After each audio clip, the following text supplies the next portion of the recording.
commentary, entertainment, sports, news, and opinion now. Here is Steve Malzberg. Just started to digest the thought process of what it would be like to think that, well, I'm the President of the United States and go ahead and impeach me. That'll make me a martyr. It's part of the Messiah complex that the President has. I can follow that rationale on him. It would be the most extreme narcissist that you could ever find would be somebody that would say, go ahead and crucify me in the House of Representatives, but I've got eternal life in the United States Senate. All right, those are the words of Congressman Steve King on this show earlier in the week. Joining us now to talk about, well, a whole bunch of things is Bill Kristol, founder and editor of the Weekly Standard and ABC News political commentator. Hello, sir. Hey, Steve. How are you? Good. Great to talk to you. Thanks for joining us again. Obama on wanting to be impeached. I want you to hear just one more cut that today he was out on the stump. And it all turned back to bashing Republicans and poor me, the lawsuit. Give a listen to this one. But think about this. They have announced that they're going to sue me for taking executive actions to help people. So, they're mad because I'm doing my job.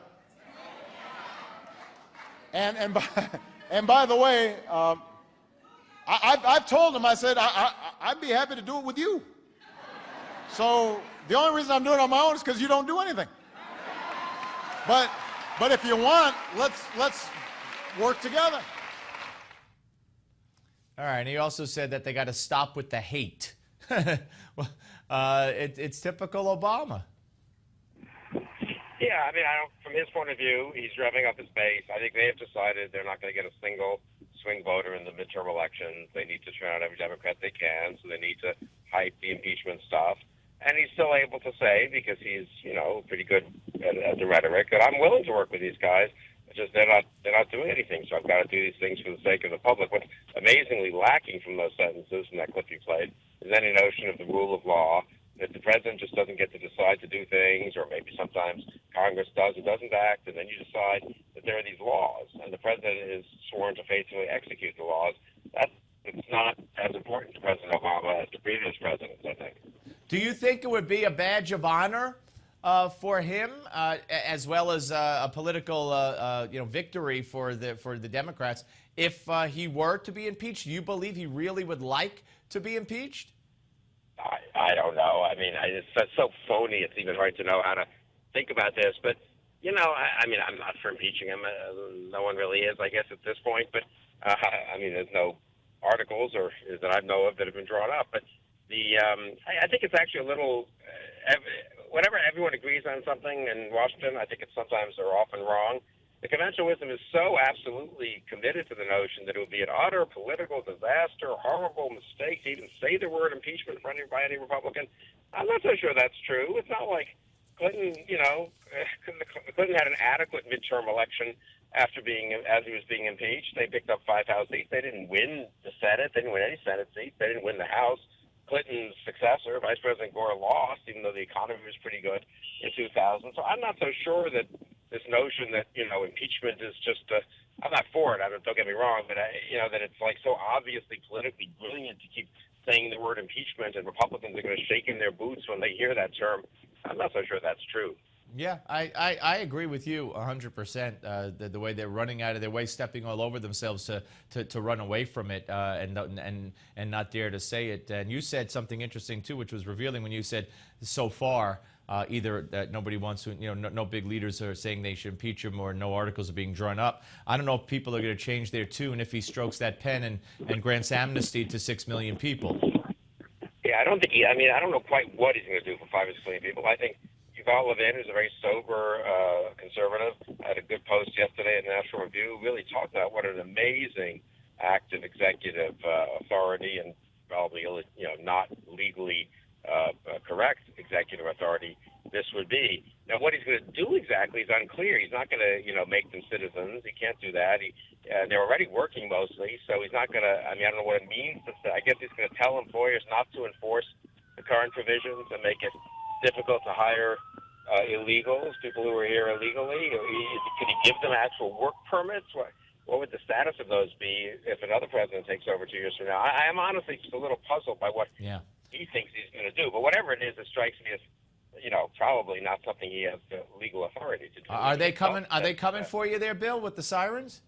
Sorry, I'm in a car. No. I'm only playing with you. That's okay. Yeah, no, they are probably. Another thing President Obama is going to decide he has the power to do. Pull over. All right, before we get to your great piece on how legalizing marijuana would be a disaster, let's touch on another disaster, and that's our policy towards Israel, the media coverage of Israel, the pressure on Israel. I still can't get my head around the fact that we're talking about Hamas versus Israel, and then we're talking about a terrorist group versus Israel. And I'm hearing what I'm hearing, I'm seeing what I'm seeing, and this government is acting the way it's acting. No, I agree with you. Look, I guess maybe some of us, the media is so used to doing the kind of Palestinian-Israel, even-handedness. I mean, we can object to that too, but at least that's like traditional, you might say, and peace process and all that. I mean, they've sort of forgotten that Hamas is considered by everyone and is truly and authentically a terrorist group, and that they started it and they rejected the ceasefires and so forth. But it is amazing, the media, and the Obama administration is not a pro-Israel administration, and they're proving it. The good news is I don't know how much they're affecting things on the ground, and I think Israel needs to keep on doing what they've got to do here. Yeah, all right, let's talk about this legalization effort on marijuana. It just keeps, every so often it peaks, the conversation, the effort, the lobbying for it. And, you hear the most ridiculous arguments, not only factually untrue, but, we already have alcohol, we already have this, so why not just throw another one out there, which is stupid on its face. But this is a gateway drug. You look at Colorado and look at the state of Washington, Bill, where car accidents, for instance, with people under the influence of marijuana have skyrocketed. Well, look, we're having a test case here. Let's see how Colorado goes. Maybe people like me are wrong and alarmist, and it's all going to work out fine in the state of Colorado, but I very much doubt it. And I think it's really irresponsible, the attitude people have taken towards it. It's a chic thing to be, to say we could decriminalize some of these drugs, but it's playing with our kids' futures, really. And working in the education department when I first came to Washington, one reason the whole Bill Bennett began his crusade on drugs was not because he sat around thinking about, drugs. He sat around looking at the damage that was being done by the drug epidemic then, and there'll be more drug use if it's legal and if it's cheap. So I think, I'm very concerned about what's happening. I got one more. This is just came over that 11 Republicans voted along with Democrats in the Senate to, a procedural vote to keep the president's immigration request for the money alive to the next step. And one of those was Marco Rubio. Is he flip-flopping, just too much on this issue to step back and not have it hurt him if he runs for president? I would have voted on the other way on that. I guess there'll be another vote tomorrow, so maybe this is only a partial keeping it alive vote. I'm a little confused about that. I'm very, the idea of giving this president $3 billion with no strings, basically, and no legal changes, no notion that Congress will act to stop him from doing what we were just discussing, somehow the work permits for 5 million people. That doesn't sit well with me, and I've got to think that I think Republicans, I think moderate independents, just voters out there look at the southern border and think this is crazy, and there are obviously some bad policies in place, some laws or interpretations of laws or executive orders that need to be changed to stop this from happening. It's not that we're not spending enough money that's causing this to happen, right? So I think it's crazy for Republicans to go along with that Democratic narrative. All right, Bill, thank you very much, sir. Always great to talk to you. Good talking to you, Steve. Thank you. Bill Kristol, ladies and gentlemen, founder and editor of the Weekly Standard and, of course, ABC News political commentator. And I'm with him. Am I calling for the impeachment of the president now? No.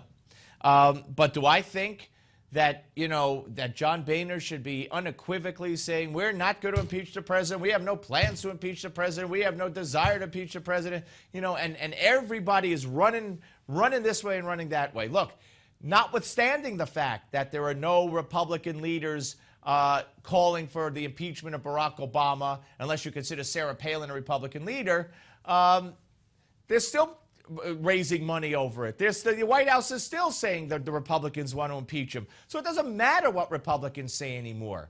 Okay? But there's no need to close the door on this. We are not looking, even though I think it was right to impeach Bill Clinton, and he should have been convicted because he did obstruct justice and he did commit perjury. It was not about sex. But you can't just look at that and say, oh, we can't impeach a president ever.